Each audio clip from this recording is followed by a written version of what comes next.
All right, welcome everybody. Super excited to host all of you on the Proven Talent Scout webinar series. Today we have Neal Zuckerman, who is a senior partner of the media practice at BCG. How are you, Neal? I'm so good, Niki. Good to see you, buddy. Great to see you, and thanks for doing this. We're Happy to. excited to have you, and then excited to have you review some of our top applicants here at the end of the talent draft here at the end of Exciting. April. All right. So, Neal, you've had a long and storied career in both in, you started in the Army, you went to McKinsey, then you went to industry at Time Warner, and then back to consulting at BCG and specializing in media. Tell us a little bit about introduce yourself, tell us a little bit about your career, and tell us about how did that career arc get shaped, or how did it all come together? Yeah, that's a big question. I'll do a quickie, which is I went in the military mostly at a very young age, I think, to serve, and I've always been caught up in things like free press, democracy, all those topics matter to me. And when I got to Fort Carson, Colorado in 1996, I wasn't that busy, and I became a DJ for an NPR station. And so when I got to business school and we met 2 years later, I remember meeting with one of our classmates who had worked at the first version of Fox.com. And I said, I want to get involved in media. It seems exciting. It seems where you entertain, educate, and enlighten people. And he goes, this is back in the print days. He said, read the New York Times on Mondays, which they used to specialize in media that day. And I got excited and I thought, if I'm going to marry a vocation to my avocation, that'd be a pretty good thing. So I'm a big newspaper, magazine, movie reader, omnivore of content. And so doing that as a profession, marrying our business school experience with the media businesses turned out to be a pretty fun way to spend the last quarter century. That's amazing. So you went the McKinsey and then you left consulting to go back to Yeah. industry and then back to consulting. Tell Yeah. us a little bit about why you did that. I think I grew up in the Army thinking, being in a company, being where things are happening is where the excitement was. And so I got caught up in the early 2000s with going to work for a company. And I went to a crazy company called at the time AOL Time Warner. AOL, as you remember, bought Time Warner, not the other way around. And everyone thought we were going to do incredible things. And it actually was quite a stultifying place. A lot of change, a lot of trauma, and a lot of unpleasant situations where, and I'll be really blunt for your audience, in 4 years, my bosses got fired 3 times. And Wow. at the tail end of my tenure at Time Warner in 2006, an investor named Carl Icahn, everyone knows that name, he thought Time Warner was fat and came attacking the management team, and they decided to shut down a large part of the corporate structure of which I was in. And I said to myself, you know what?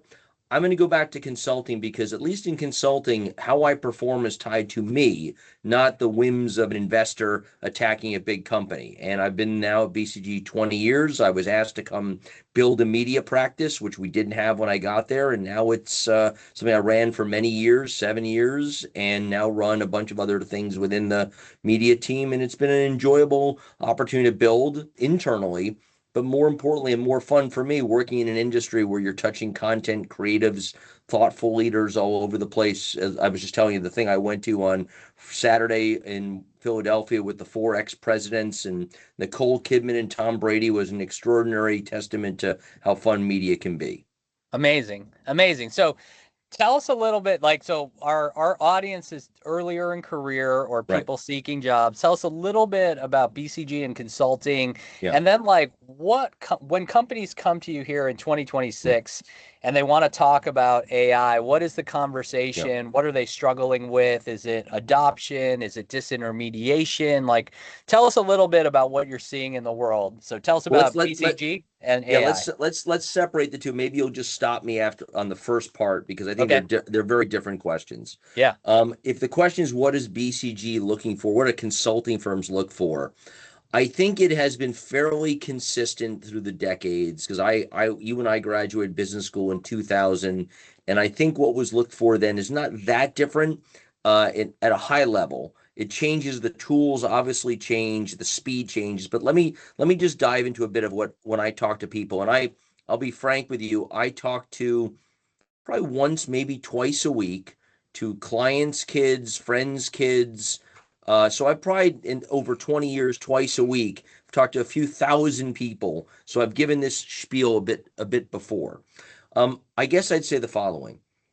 The first thing I always say is you've got to actually work hard. We're looking for hard workers. And I don't think that's necessarily a universal piece. But in professional services, you remember you worked in investment banking before business school. It's a grueling work environment. In investment banking, they don't apologize for how hard you work.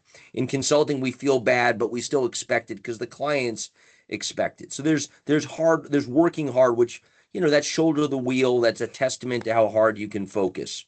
The second is, and this is maybe it's sometimes unfair, and AI does help in this front, but the work has to be right. There's a low tolerance for inaccuracy, internally and obviously with the client. Your numbers have to be right.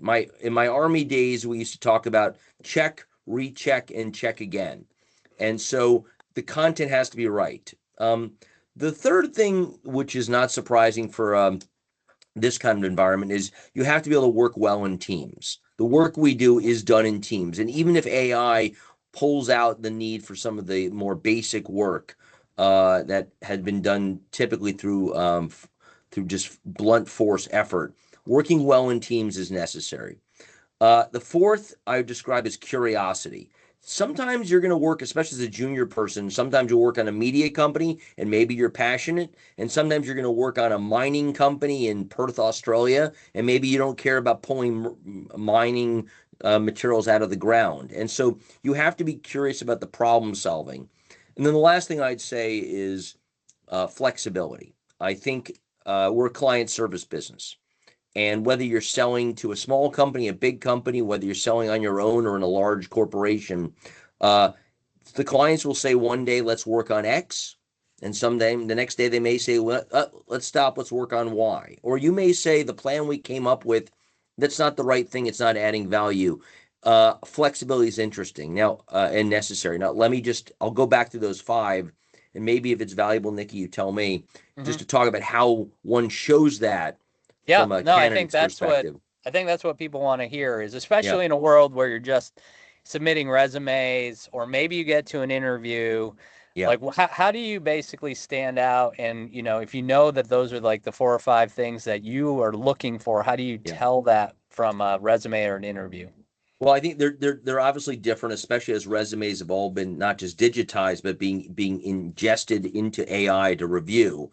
So, because ultimately those five things are what if you're the prompt engineer, if you will, in recruiting, you're saying find these five things or prove out for candidate X these five things. In the first one under work hard, obviously the way you show it is you do hard things. You say you went to a tough school, took a tough class, and you persevered. You did the hard thing. And that language has to be able to be quantified as well. But doing hard things, there was a joke when my older daughter and I went to visit the University of Chicago for recruiting years ago, for the summer tours on campus, and a kid raised her hand and actually it may have been the parent and raised her hand and said, my daughter is thinking about taking an AP class. Should she take the AP and get a B or take the regular class and get an A? And of course, the head of admissions had a great answer. She should take the AP class and get an A, which right, Right, which I thought was brilliant. right. Do the hard thing and do well at it. And I'm Yeah, not saying that's easy, but right. that's what you have to do. The second, go ahead. Sorry. No, no, I was agreeing with you. The second is the content has to be right, is the point I brought up. So you've got to show precision in your work. You can't just say, I did a report. You can say, Right. I did a report that had 456 different data points, of which we had to regress against an incredibly complex database. And then it won an award, or it won over the client, or whatever the experience is. And that can be done at a grocery store. I inventory 16,326 boxes of potato chips, whatever it is.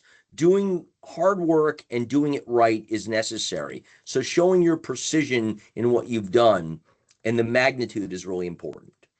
The third one I mentioned is working well in teams. Now, we know there's lots of examples, whether in sports, whether in academic settings, whether in work you do in high school and college, where you can prove you work in teams and you work well. Well, you can work at Starbucks and you're sitting there with the baristas and you're working back and forth and who's passing the milk, etc. Working well in a team environment matters. Winning an award for being a great team member. Sometimes you see in supermarkets signs for like best employee of the month or best team member, and the term even now is used like he's an associate, not an employee. I think showing that you are seek out team environments and work well in them is necessary. Things that are individual contributor roles obviously are not the same as working well in teams. So seeking out team jobs are necessary. When it comes to curiosity, it's a really a tight mix. On the one hand, you don't want to show that you are quixotic and aimless. You don't want to have, hey, I worked on a topic in biology, and the next week I'm doing tech. But I think showing a range of interests within a tight group is valuable. Hey, I was interested in this topic, so I pursued it. And then I found something else within that same topic and I went to the next stage. So showing some sort of linearity in your thought train about job to job or topic. If you are taking a series of classes in college, taking a smattering of random classes is not going to win you over, but showing that you took a progression in a certain area and went to its natural end does prove curiosity. The last one I mentioned was flexibility. I do think in flexibility, it is not easy to show on paper. I think flexibility is much more about the story you have. Hey, we were working on Project X and the boss came in and the boss said, you know what, we're going to make a left turn, not a right turn anymore. It's also, frankly, tone, especially in an interview. The tone of flexibility is I'm humble, I'm here to learn. I am an employee. I'm working for you. My goal is to serve the client and serve you. I'm not rigid in my application of what you told me I have to do. So that's my general Okay. spiel. Let's talk a bit about like how you see here in 2026 the Yeah, world changing with AI and yeah, particularly skills yeah. as either for BCG, one of the top two or three strategy consulting firms in the world, and the clients. How are your clients thinking about AI, particularly in the workforce?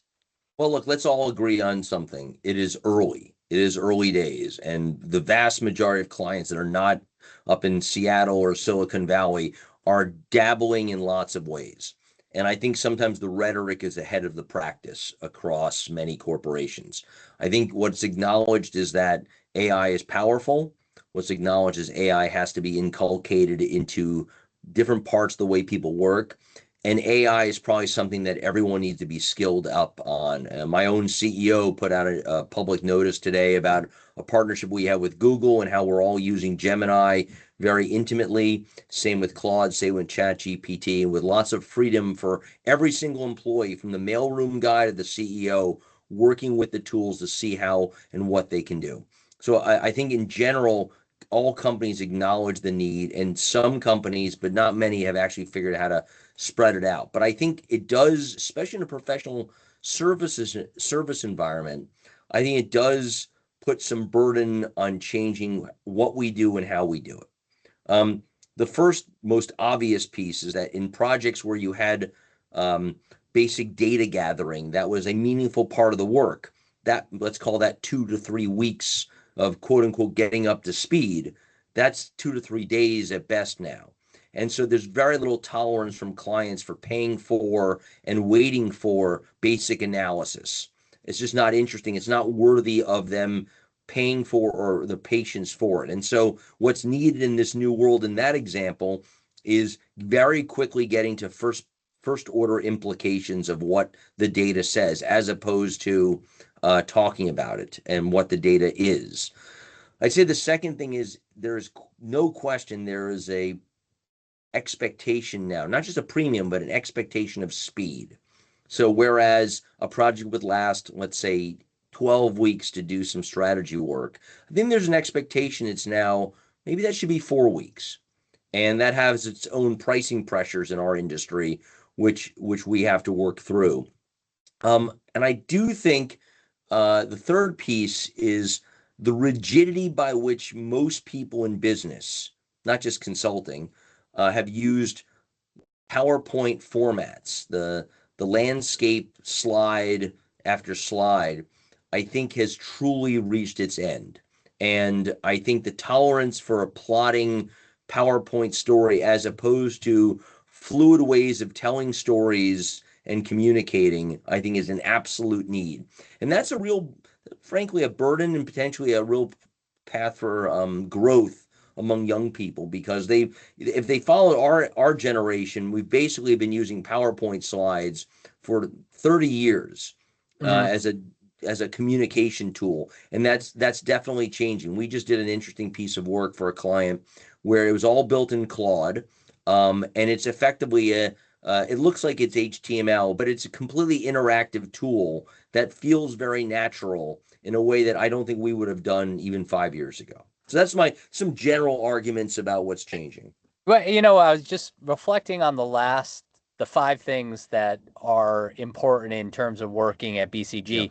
Communication was not one of the ones that you highlighted. You said working as a team, but not necessarily communication. How do you feel about that? No, I think that's a really good point. Look, I think that one's ability to communicate verbally and in writing is paramount, always has been. Yeah. I think those skills are pretty important. I will tell you that, and I think this is a problem that even our generation has gone through as we've gotten digital from the late 90s, mid 90s. The ability to write essay quality thinking is really long gone. And then frankly, you can get in a lot of trouble with ChatGPT or Claude or whatever tool, because if you just put in a prompt and say, write me a memo, you're going to write a memo in ChatGPT, send it to someone who's going to ask ChatGPT to then read the memo for them. I do fear about the quality of words, but each of these points I'm bringing up in many ways ladders up to exactly as you said, the ability to get your message across. I do think, and I'm not pushing back, but I do think that the five things I talked about are the absolute building blocks for people to work in an environment like this. And sometimes even there is a tolerance for lower quality of written or verbal communication in exchange for the quality of the analytical work. But to your point, in an AI environment, if the analytical work is being done mainly by a machine or in part by a machine, then yes, storytelling is a pretty important role and maybe even bigger. So it's interesting. So like, I want you to basically first put the BCG hat on, Yeah. based on what you said and your CEO mandate and what you hear from the business, your customers in terms of demands. Being able to work with AI seems to be an increasingly important skill set to basically compress, what was a 2 week, I don't know if it was 2 weeks to basically get up to speed now to 2 to 3 days. Like how is BCG thinking about those skills in its workforce or in its Yeah. early in career applicants, college hires, because it seems like that's going to happen quickly if I look at what's happening at Microsoft or Amazon. Like the bar has been raised pretty dramatically Yeah. in terms of expectations of AI at work.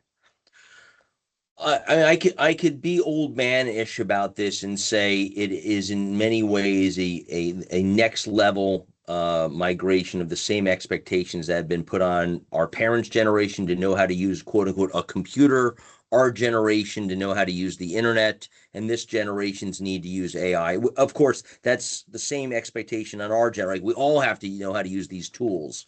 I think having someone who is supple and comfortable using these tools and has literacy about them. So, for example, it is not unknown to most people who are familiar with AI that it either makes mistakes or it's like a junior analyst. It has to be checked. The work has to be checked. You can't just do, and back to my point about the content being right, you can't just say, do this analysis and hand it to your boss and say, okay, it's done. You may remember the ad that was in the Super Bowl from Gen Spark, is it? and they're advertising all over the New York City subway system, and it shows an old workflow. Do the analysis, write the outline, run it, do an edit check, show it to your boss, and then it just has a line saying, "Put prompt in GenSpark." Well, and then go home. I think it says something like that. Hmm. If you do the analysis in GenSpark and go home and don't check the work, it is not GenSpark's fault. It is your fault. Right. So I think having comfort with tools is still, it's a tool. The hammer, it is not the hammer's fault that didn't hit the nail. It is your Yeah. fault that didn't hit the nail. Right. Makes sense. And now, what about your clients? How are they thinking about AI in the workforce and AI for their, in hiring practices or performance evaluations or anything like that? Do you I, have I think it's feedback on that? I think I work in the media business. I think the media business is maybe a special case because there's a whole section of the media business, the creatives, those who make music and TV shows and write articles, that they themselves professionally have a nervousness about it because there's don't replace the human, if you will. But even they in the newsrooms across major newspapers and producers in this country have been very cognizant that in a pressured economic environment, and these are pressured businesses, you've got to find opportunities to drive savings. AI can provide those.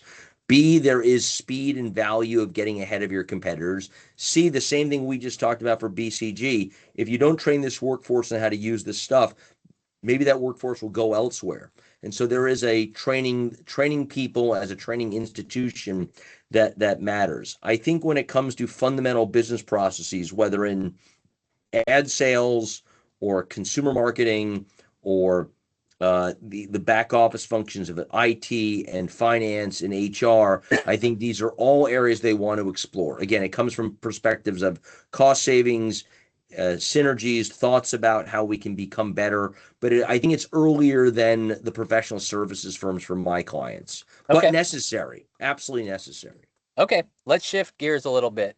Let's talk about applying for jobs, interviewing for jobs, and trying to land. Like the biggest problem we hear from candidates today is not getting called back, and then not actually even making it to the interview. And when they make it to the interview, there's a whole nother set of challenges. In a world where it's definitely an employer's market, you're seeing 5 to 10x increase in volumes of applications out there where there are a lot of AI generated. There's a lot of AI generated noise. What's your I want to talk about sort of the BCG process, like, which is if you didn't create the case study interview, you're one of the ones who did. Like, what's the traditional case study process? There's a lot of like coaching to the interview now with the case study. Yes. And how have you seen kind of performance correlation between on the job performance to kind of interview performance, perhaps?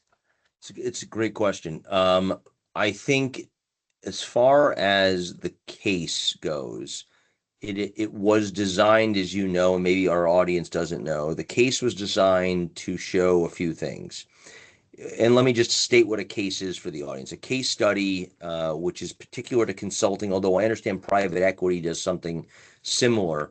A case study is presenting a fairly real world business problem to a candidate and asking him or her to not only show them some structured thinking around the problem, but then to actually, in a live setting, work through a solution. And often those solutions are quantitative, not just qualitative.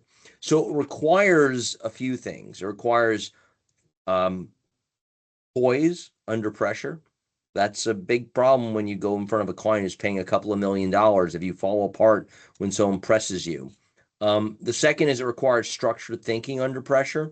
So to be able to say the problem is A, B, and C, and I'm going to explore A, then B, then C. Having a structured way of thinking is effectively the most powerful and expected tool of a consultant. How do you make the complex simple or straightforward is a fairly important skill.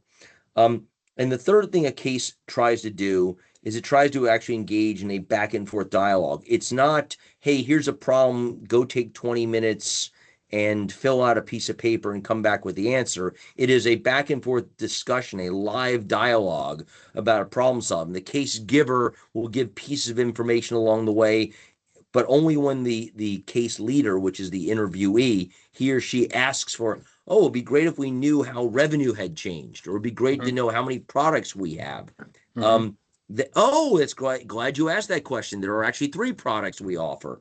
Right. So it's an engaged piece. I would add a fourth thing, and maybe it's a perverse thing, having done this for over 25 years. They can be kind of fun because it's not, hey, tell us why you're good for this job. It's not like, what are your biggest weaknesses? It's an actual conversation about a problem. And if you're not excited about having a live conversation about a business problem, you're probably not going to be interested in doing it for a living. If I may say that. Yeah, So makes sense. I'd say that's one thing. When it comes to the correlation between the case study and the project work, that's a really, really good question. I would expect that we would have changed generation ago or 2 generations ago, because these case studies have been done for at least 40 years, maybe Yep. 50. Mm-hmm. I think they do serve a purpose, but there is no question that someone that bombs a case may actually be a very talented consultant, and someone who does incredibly well in a case, especially with lots of prompting and prep, maybe they will not do well in a work environment. That's why the 5 pieces I mentioned earlier: working hard, checking your work, working well in teams, flexibility, curiosity. If you don't have those traits, I don't care how good you are at solving a problem, you may collapse under the weight of doing this in the real world. Right. And now, like, when versus when we went to college, I see like there's the consulting club. Right. That you Right. can hire a Yes. consultant to help you prep for the case study. There are books on, Right. case in point. Like, do you see that fundamentally changing how the hiring process has at BCG, or is it, you're just kind of accepting like it's just the same process basically over the years? I think it's the same process, but much like college admissions, there was a piece in the journal this weekend about how creating what you're doing in uh, high school for your summer of your sophomore year has now become a big deal, because Mhm. colleges are looking to distinguish applicants on the thing they did 2 summers before they even apply. Right. I worked at a grocery store in the summer after 10th grade, and an auto parts store the summer after ninth grade. I was not trying to cultivate and that's, I think, a big change in everyone, because the reality is, given what you said about the number of applications for colleges, the number of applications for jobs, everyone is looking, as the hedge fund guys will say, for alpha, for something to distinguish themselves from their peers. And part of Right. that is excessive prep. The consulting clubs, I know they all pass around all kinds of former cases. Um, I do think, and this is, I think, what you're doing at this company, which I think is brilliant, is there may be other more thoughtful, analytical ways to unlock talent than the rote, traditional, and still rough tools that we have. The case study is a rough tool. It is not a perfect diagnosis. I have had many people flame out that have worked, I've seen at BCG, and because the case study is but one way of showing some things. And I think some of the things you're building, I think part of the challenges, for example, that you're building help prove grit, for example. They help prove working hard. You can't see that in a case study. You can't see working hard in a resume. You can create the patina of it, but it's a piece of two-dimensional paper with a bunch of words on it. It's hard to prove it. Whereas what you're doing is actually getting someone to do work, do the challenge, to do the, even the name of it, a challenge, proves it requires some effort to accomplish them. Yeah, no, we see that.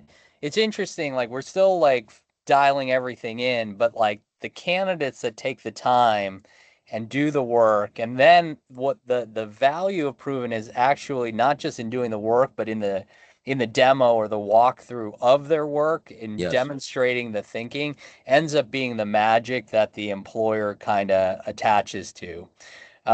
So I guess on that, like what we see, I guess, the stereotype for, the top strategy consulting firms is you have to go to the right college. Not only do you have to go to the right college, you have to have the right internships. If you have the right, go to the right college, you go to the right internships, you can get into the recruiting cycle. Are there other ways somebody from a non-traditional background can kind of break in? What advice would you give, independent of Proven or just what you've Yeah. seen? How do Well, you and let get? me let me let Yeah, me state something. I don't work in recruiting at BCG. I don't want to yeah. promulgate or promote what I may not know to be fact. There are a wide range of backgrounds, colleges, pre BCG work experience that I see. This company is not filled with everyone went to Harvard and Wharton kind of thing. There are people from all kinds of backgrounds. But Um, do you think it's harder to get seen if you have a non-traditional consulting background? I think I look. I think it is. I think it is, and not the same, and not that different to how there are a fixed number of seats. Hmm. There's only so, and this firm and McKinsey and Bain keep growing, and so there are a greater number of seats. We have offices in all kinds of cities in this country: Raleigh, Durham, Minneapolis. I mean, places, Denver, places where we never had offices before. Globally, there are offices in 40 countries. So there are a wide range of places to work and jobs relative to a decade ago. That said, I think one of the things that has, I think, like the case study, there are, to use a phrase, beaten paths. There are expected ways that have, from at least if you're a recruiter, a lower probability of failure or a higher probability of success if you follow a certain path. But I will Hmm. tell you, there are lots of opportunities. I know one young man I've been helping who was at USC, and he didn't get into BCG last year, but he's got another shot this year, and he's trying real hard. He's trying to stand out. He's showing his passion and interest. And I think perseverance is the ultimate enabler for one's success. Do you think it just like given the noise in the application process, do you think Yeah. people go back to like networking and relationships, or what's your advice for that young man, like in terms of, how do you keep trying versus, Yeah. beating your head against the same door? Well, I think the reality is there's a line that Jerry Seinfeld said when he was being interviewed by a guy named Alec Baldwin. On Baldwin had a radio program, a podcast, an early podcast program, and he interviewed celebrities. And Alec Baldwin asked Jerry Seinfeld, he said, "So Jerry, like who makes it in comedy? Is it the funniest person? Like who makes it?" And Seinfeld had this excellent insight. He said, "It's the guy who wants it the most." It's the guy who wants it the most is the guy who makes it in comedy. And I think that's the same in any business environment. I mean, how many times were you turned down for a certain job, a certain investment? Even in my consulting world, I apply the old baseball batting rule, which is, if I get up there and I'm batting 350, which means I lose 65% of the time, I'm actually a pretty good batter. Hmm. If you have a 350 batting average, that's pretty good. I think a typical major league batter is like a 250, maybe a 225. That means 75% of the time that guy strikes out. So Yeah, and they're a perseverance, professional.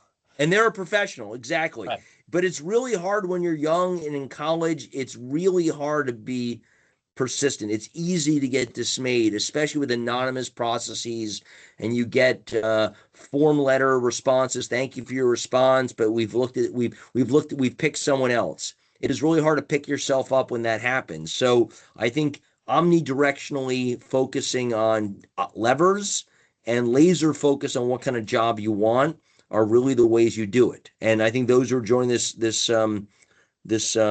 webinar are types of people that are looking for lots of levers while they're focused on a career. Great. Last question before we go to rapid fire.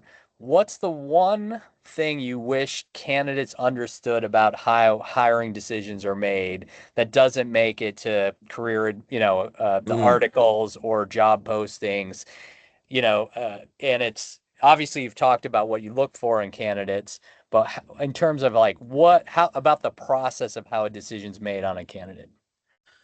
I think one of the things that maybe people don't appreciate and can take it to heart in a wrong way is they're generally not personal decisions. We didn't like you. Um, we didn't like the way you wrote your resume, or we didn't like the way you did something. I think these are businesses that have to fill a certain number of slots, and those businesses try to do it in the most efficient way possible. And especially with professional services, my day job, most people's day job here is serving clients. So the work of hiring people, while obviously critical, is not necessarily the primary job. So it is actually deeply unfortunate when a talented candidate can't get into the place he or she wants to work. But simultaneously, they can't take it personally. They've got it. That's how they in part can persevere, knowing it wasn't vindictive that they weren't hired. It was because there's only so many slots, there's only so much time, and they, at a firm like ours, for example, they've got to fill a class, and they're going to fill that class as efficiently as they can. Great. All right. Rapid fire. So, keep them short and sweet. Sure. Number one, the candidate I'd bet on is someone who blank.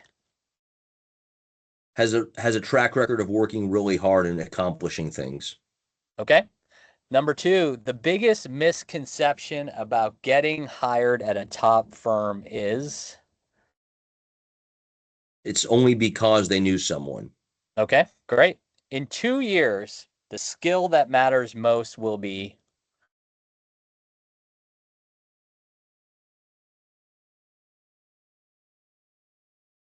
Getting your facts right. Okay, accuracy. All right, I like it. And last one, if I were starting my career today, I'd blank. If I was starting my career today, I would blank. I'd be focused. I'd be focused. Focused on what?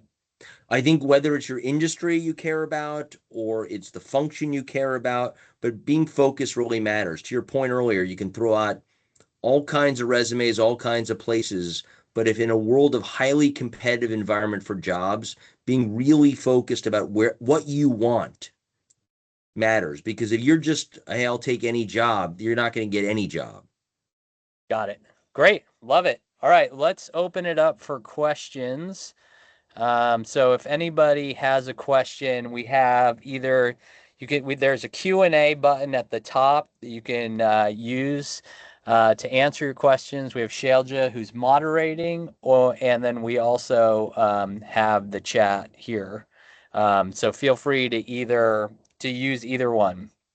So I'll give people a couple minutes.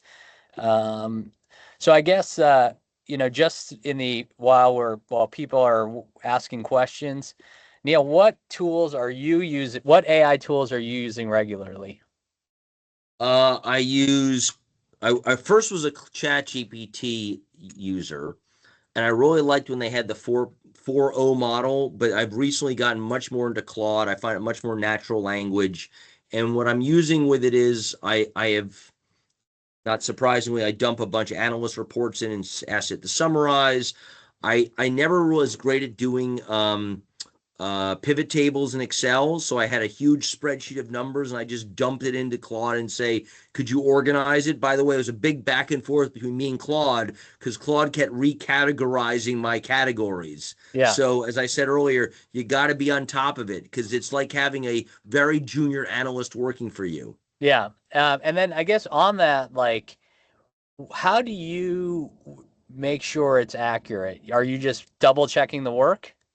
I'll show you, my friend. Whoever asked this question. So, Niki, you may remember this is the HP. Oh, I can't see it. I'm on Blur. Yeah. This is an emulation of an Oh, HP 17B2, yeah. an old calculator. It's in my iPhone, Yeah. but it's an emulation of the old calculator. I'm 55. I still check the work with the calculator. Right. Sorry. And then Although I did say, and I know that there are different modules you can create in the different AIs. Like I have a module that says my standards. Like it's got to be accurate, check your yeah. work. The same spiel I gave you, I tell Yeah. Claude to check back on my standards. Hey, so this is a question I have for you. You just said like, AI is basically a junior analyst. You have teams of junior analysts Right. at How has AI changed the work that you delegate versus the work you do yourself? That's a good question. Our CEO actually, speaking of our firm only, actually had a blurb in the New York Times yesterday in what they call Deal Book. And he stated explicitly, we are not changing the hiring numbers or practices for those our analysts. So I don't think that's the case with our competitors, but we are very explicitly saying, our CEO is saying very explicitly, we are not changing those numbers. And so when it comes to how the work's being done, I think I would say to you that what I'm doing isn't that changed. If I was going to look at it myself, I'd look at it myself. I'd say that for my project managers, when they use junior people, I think they are all asking them to incorporate the AI into their work as opposed to changing who does what. That will change, Niki, in the next year or two. Yeah. But I think for now, maybe as a firm, we're like a year and a half into adopting these tools on a distributed basis. I think you'll see change in a little longer from now. This is a deeper question that came in. What do you think of the future of professional services industries as Yeah. AI kind of rolls out Yeah. and, people can self-serve a bit more? Yeah, yeah. I think it's a really great question. Obviously, I think about that. And I think if those who are applying for these types of firms, McKinsey, Bain, BCG, Deloitte, all these firms that do advisory work, it's a top question, and it should be. I think you have to reframe what the client is buying and not reframe, but think in your head what the client is buying. When it comes to work that's quote unquote strategy work, that is the client is not buying strategy in a big doc. The client is looking for wisdom and an answer, and that's one thing. And some of the other work we do is huge changes. Two companies merge, post-merger integration. How do you merge two companies? The company is buying you to help make the transition smooth. If you're doing a cost-cutting project, clients hiring you to rip out costs. They're not hiring you for a deck. So whatever tools we use, the strategy work, the merger work, the cost work, and 20 other kinds of projects, the need for those kinds of projects will always be there as long as we have companies that are run by human beings. And maybe we won't. Maybe it'll all be automated. But as long as human beings are working together to build businesses, um, the work will be needed. The tools may make it faster. The tools may make it less human involved in the consulting. The tools may require all consultants to take a step up. As I was saying earlier, instead of spending time building the fact base, you start with the fact base and you go from there. I think the work being bought, the outcomes being bought will not change. Will we be paid on outcomes in the future as opposed to by the number of weeks of work? Probably. Got it. And then this is a personal question. I know you do a lot of work with NPR, and you're very passionate about journalism. How do you see AI? Well, I mean, I think it's been a evolution, right? You've got, yeah, I don't know if it went from Apple News to Instagram to now AI. How do you see that affecting journalism? And are there things that people should be doing or parents should be coaching their kids Mm, on in terms of using all of these new tools as mm. they just to broaden their perspectives or at least get fact-based information? Yeah, I think there's a lot in that question. I'll try to be succinct in my answer, which is I think a term that they did not have when you and I were kids, because we just had newspapers and, broadcast news. Yeah. What something our children have had to learn is called media literacy. You know, when I was in college, I was a history major, and you were taught to read who the writer of the article was or the book and what he or she had as a perspective or a bend before you read the article. Because if you know going into it, this is a right wing or a left wing or an economist or whatever they are, everything they write will be filtered in the way they write and what they think. Media literacy is the next level beyond that, which is this a real source? Is this a fake source? Is this the New York Times or is it like Niki's News? And Niki is not a he's not a reputable journalist. He's just pulling stuff from different places. So having media literacy was critical in the first digital wave, critical in the social media wave. It's moved elections. And so now we're in a wave, not just when it comes to journalism, but when it comes to video. You can have and we've all seen it. You've seen completely fake videos of politicians saying things they never said. So I think this is a caveat emptor, let the buyer beware era we're in more than ever before when it comes to content. And so the vigilance we all have to take, whether a parent or as a student or as a consultant doing some research, is deeply, deeply important. It's almost more dangerous than ever before. The ease of making stuff increases the burden on those who have to evaluate stuff. Right. And then I think historically, I've even seen just videos being repurposed, right? Something from 2016 shows up again in 2025 and people don't really understand it. And I think it's just getting harder and harder. So it makes me nervous, basically. There's no question that the simplicity when we were kids, when the newspaper came on the front door and it went thud, and you knew the editor went through another editor, went through another editor, through a fact checker, like whether it was interesting or not, you knew it was true. Right. That's not the case anymore, and it's a real burden.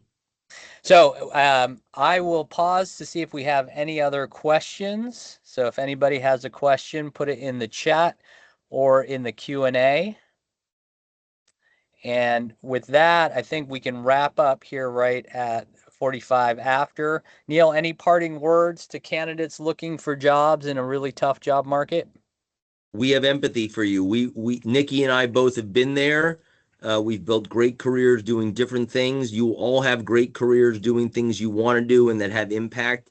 Just persevere. Keep a good attitude. That is the most essential thing. Awesome. Neal, thank you so much for your wisdom Thanks, and your Niki. time. Thanks, brother. And we will be in touch. Thanks, All right, Neal. talk all soon. Bye-bye. All right. Bye-bye.